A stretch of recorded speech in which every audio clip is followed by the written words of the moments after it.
আজ হচ্ছিল আমার মাম্মা মেয়ের 21 দিনের পুজো, যেটা আতুরের পর হয়ে থাকে, মানে আতুর এই পুজোটা করে তোলা হয় যেহেতু, আর সেই কারণে পুজো দিতে যাওয়া হয়েছিল। সেখানকার কিছু শর্ট ক্লিপ তোমাদের জন্য নেওয়া হয়েছে। দেখো কি আরামে ঘুমাচ্ছে। অ্যাকচুয়ালি বাইরে গেলে বেশি ঘুমায়, কেন জানি না। তো অলরেডি পুজো চলছে।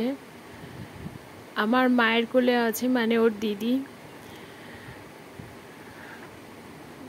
আমার কোলে এসেছিল একটু, মানে বলেছিল যেহেতু মায়ের কাছে দিতে, সেই জন্য আমি নিয়েছিলাম।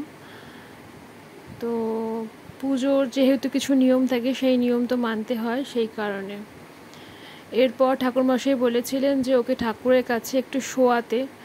তো তারপর শোয়ানো হয়েছিল, তো ভীষণভাবে ভয় পেয়ে গেছিলো, ভাবছে কোথায় শোয়ানো হয়েছে, মানে একটু কি বলবো, ভয় পেয়েই গেছিলো, তো একটু কান্না করছিল। তারপর যেহেতু ও ঘুমাচ্ছিল, তারপর ওকে শোয়ানো হয়েছে, তো সেই কারণেও ঠাকুরমশাইয়ের দিকে হাঁ করে তখন মানে চোখ চেয়ে তাকিয়ে আছে, আর ভয় পেয়ে কান্নাও করছিল ভীষণভাবে।